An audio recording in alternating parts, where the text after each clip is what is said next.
Hello,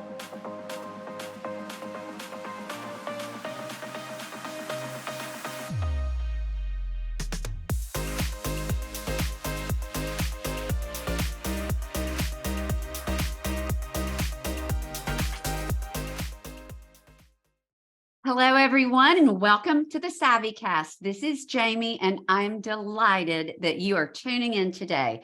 To all of my YouTube viewers and all of my podcast listeners, I want you to know how very grateful I am for all of you. And I'm just always hopeful that what I provide is of value.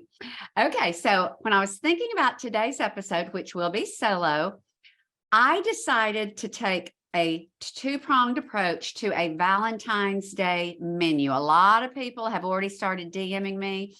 What are some good ideas for Valentine's Day? But I also have some DMs from people who are not dating or not married, and they are doing Galentines parties. So what I'm going to do is just toss out what I consider some of the best menus for either a Valentine's Day meal with your spouse or your significant other, or a Galentine's Day meal with your girlfriends.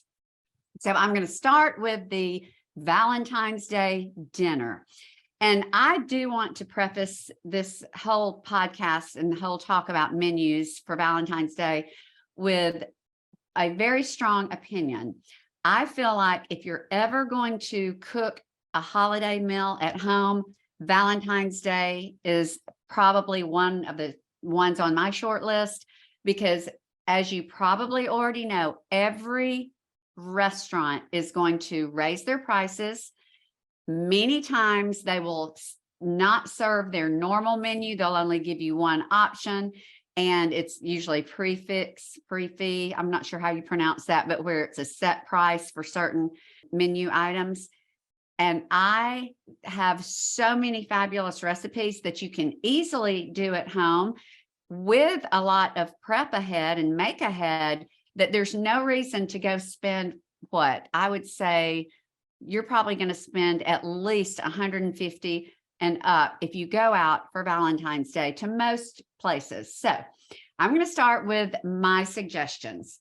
Most men love beef. Okay. Now, I don't grill, so I'm going to share what you can do without having grilling skills, although I'm sure many of you do have those. And of course, if you do, to me, nothing can beat a steak on the grill.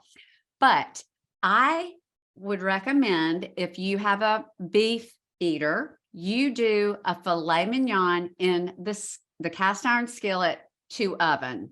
And I do have a method for that on Family Savvy, and it's so easy. And you have a lot of butter, and it's just so yummy. You get the sear on the stovetop or the cooktop, and then you transfer it to the oven to finish it to the internal temp of however you like your steak. So that is always easy. And if you want to jazz up your filet, of course, you can make a gorgonzola sauce with just a little gorgonzola cheese. And I think I actually have a gorgonzola sauce. Some people just drizzle butter and crumbled gorgonzola on top. You can maybe do a horseradish sauce if you like it gussied up just a bit. Okay. If you have someone who is not really that into beef, but who is more like my husband, Zane is all about a good pasta dish. So what I would recommend are one of two things, because I think they're pasta, but they're special. They have a little twist. And one is on my blog, and it's Bourbon Street Bird. This is a recipe I have never seen anywhere else. I got it from a friend who grew up in Louisiana. And this was like the dish that all of the friends of her mother, they all made it. It was just like a real popular dish there. And my friend Lynn Lyle in Mobile, she gave me this recipe, and it is easy, elegant, and delicious.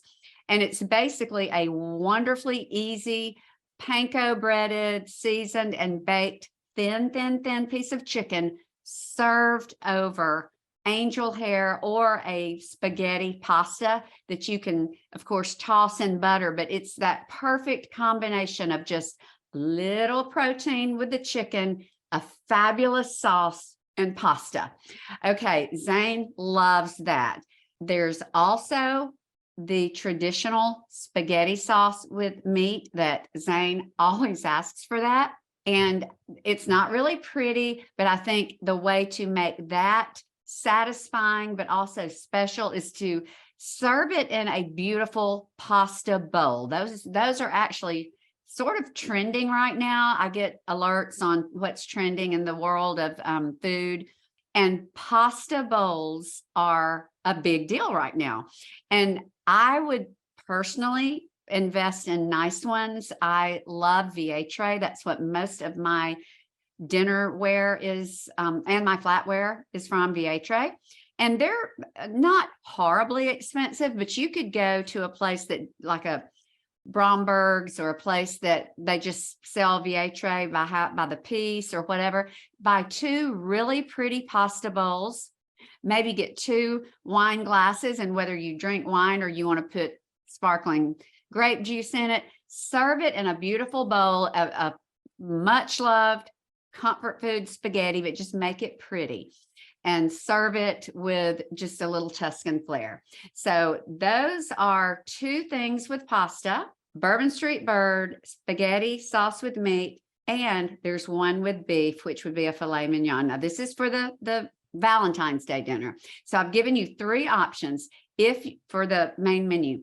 If you do the beef option, my recommendation, if you want to totally make it ahead where you have zero stress on Valentine's Day, let's say you're working till 5 o'clock and you've got to go home and get dinner together, what I would do is up to 2 days ahead, I would get 2 very large Idaho potatoes, scrub them down with a brush and veggie wash, rinse them, get them really dry. We like to eat the skins. That's why I thoroughly wash my potatoes, dry them, get where they're edible, the skins. And I would bake those potatoes a day or 2 ahead and make twice baked potatoes, because when you take out the filling and you make the twice baked potatoes and you put all the filling back in the shell, that will keep beautifully in the fridge for a couple of days, and you can pop those in the oven while you're making your steak. Easy peasy. It's fabulous. And you can either put your cheese. I like to put my cheese into the filling. Some people want the cheese on top for that flair, and then some people put bacon bits on top. Either way is fine. That has no bearing on how long it will keep in the fridge. So you would have your filet, and then you would have your twice baked potato, and then all you need is a fabulous crusty artisan bread. I love the Costco bread, the rosemary bread, but that's a big loaf for 2 people. So you could just get something like a baguette, get a little dipping oil and cracked pepper, and have just a small baguette between the 2 of you and some dipping oil. And then I would definitely do a salad. That again is something you can mostly make or prep ahead. I, with filet mignon, am a wedge person, and so is Zane. Almost every time we eat out and split a salad, we get a wedge. And I do believe, friends, that I have a wedge recipe on Family Savvy. I'll link to every recipe that I have in the show notes. But a wedge is basically a big hunk of iceberg lettuce. And then some people, we do like this with our wedge, very thinly sliced red onion, bacon bits. I do a little bit of tomato with our wedge, but it's pretty simple.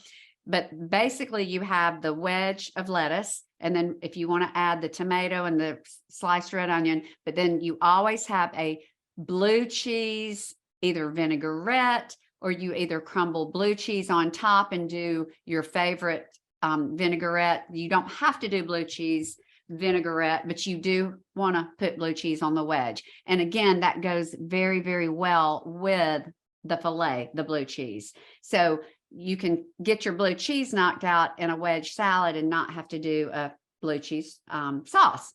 Okay, and then also on a wedge, you're going to want to put bacon bits. And I'm going to tell you another thing that I have seen on some wedges that I've had lately, and you can get these pre-made. They're like little onion rings. Now, I don't recommend those that we grew up. Most of you all are like I am. You grew up eating green bean casserole with those canned onion rings. Those are okay, but they're not what I would put on this. There is a brand at the grocery store, and it is so good. It's in a pouch, and it's typically where all of the salad things are. And I can't remember the name, but if y'all are in that aisle of where the bacon bits and the dressing, they're little onion rings, and they're onion toppings. And there's one flavor that I get and love. It's, I believe, salt and pepper.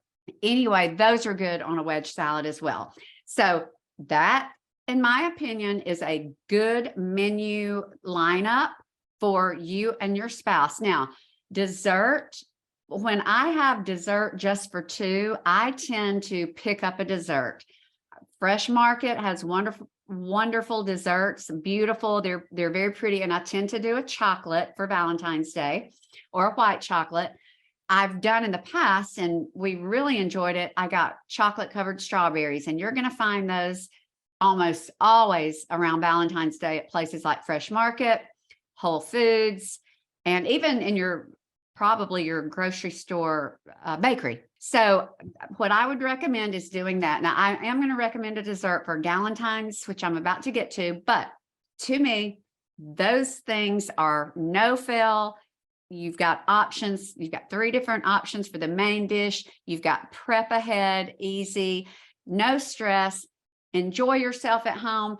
Pick a favorite movie and just enjoy on a fraction of the cost that you would pay to go out. Okay, Galentines. Now, some people, not only women, do a joint Valentine's party with other couples. So this will apply to either. This is just a larger menu because you're going to have maybe 6 to 10 people. So what I would recommend, my number one recommendation, because this is always a hit, and I have 2 or 3 recipes that I will link to, is beef tenderloin. That is such a fine, delicious, elegant entree. And that is something too you can make ahead. I've got one that marinades a day or 2 ahead, and it's fabulous. There are some recipes that you don't have to marinate ahead. You just prep them just for a few minutes before you put them in the oven. All of them are on the blog, and they're all delicious. That would be a fabulous menu for Galentine's or Valentine's party. Now, if you do not want to go that route, because there are people who don't want to eat beef, or they don't serve beef because everyone is not a red meat eater, then what I would do is, again, go a pasta route. And I have a recipe that is always a hit, and it's baked ziti. And again, it's like a lasagna or a spaghetti. It's not necessarily beautiful on a plate, but you could serve that on pretty plates or in pasta bowls. But it's easy. It's make ahead. You can even freeze it ahead, and it's delicious. And it's got your meat and your pasta. And then all you would need to add to that is, again, a crusty bread. And if you're having a big party, to me, if you're a Costco member, go get that Costco bread. So delicious. And I just slice it very thinly all the way through, where people can just pull their piece out of the loaf. And I brush it with extra virgin olive oil, then drizzle it where it can go down in between the slices, wrap it, put it in the oven, 425 for about 15 minutes. Mwah, so good. So you've got 2 options for entree. You've got beef tenderloin or baked ziti. That bread will go with either of those. So you've got your bread. Salad goes with either of those as well. If you do the beef tenderloin, I recommend the wedge salad because, again, you have your gorgonzola or your blue cheese, which goes so well with beef. And it's also easy to just throw a wedge together.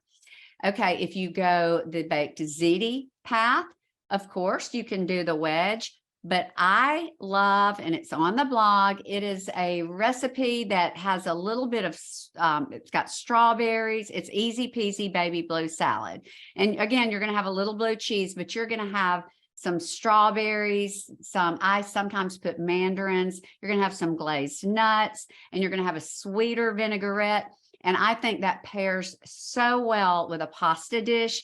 The flavors just really go together. It offsets the heaviness of the Italian with a little bit of the sweetness. Now, I'm going to tell you a dessert that I would recommend to go with a Galentine's meal, either of the options that I've given you. I have a flourless chocolate torte or flourless chocolate cake recipe on the blog that is so good. I cannot recall. I've given attribution to the recipe on the blog, but it was like, it won all these awards. It's so good. It's not that difficult to make. You do have to separate I haven't made it in a while. I'm going to probably make it for Valentine's Day. I think you have to separate like 8 eggs. That can be a little, you got to be careful because you don't want to get any yolk in any of the whites, or you have to start over. Because when you separate eggs, the white, if you're whipping up whites to foam, or if you're whipping egg whites, even the tiniest bit of yolk will ruin it. They won't get fluffy. So anyway, you've got to break all the eggs apart, and you have to fold in the egg whites. It's a souffle type dish. But when I tell you, and then it falls, after you bake it, you take it out, and then within about 10, 15 minutes, it's going to fall in the middle. So I believe the name of the recipe is Fallen Chocolate Souffle. I will tell you, it is worth every bit of the effort. It is heavenly. Now, it's not pretty. It's not a pretty dessert because it falls and it's just like a chocolate souffle, but it's beautiful if you want to put some strawberries over it, drizzle some chocolate sauce. That would make it lovely, but it's chocolate, it's rich, and everyone loves it. And it is gluten-free. There is no flour. So that is something also that you can make ahead. I've actually made that ahead and frozen it. I did not like it as well. I think you can freeze most desserts. That's not one I would recommend freezing, but you can make that several days ahead and it will be a showstopper. If you don't want to go to that trouble, then I would recommend as a dessert for a party, a Galentine's or Valentine's party, I would recommend my triple chocolate bundt cake. It is easy peasy. It's bundt cake that you make in a bundt pan, so you're not having to do layers and frost layers. And there's a rich, decadent chocolate glaze it's more of a sauce that you can drizzle over it for even more chocolate love. It's so yummy, and it is easy, and you can make it ahead. But either of those desserts would be the perfect ending to Valentine's or Galentine's dinner. Okay, guys, I hope that these tips are helpful or were helpful, and I would love to hear from you all. I have not heard from anyone from the podcast about any of the menus that I put out, and it's probably because I've never said, hey, let me know how it goes. I hear back all the time from my Insta peeps and people on the blog, because I'm always saying, hey, let me know how it turns out. So for the first time, I'm going to say, guys, my podcast, my YouTube friends, please let me hear if you try any of these things and how they turn out, because it helps me to know what you like, what you don't like, what works, what doesn't. And I just want to hear from you anyway, because I love to connect with my people. Okay, guys, so let me know how it goes. And I wish you in advance a wonderful Valentine's, Galentine's Day. And as always, until next time, I hope this was helpful and you have a fabulous rest of your day.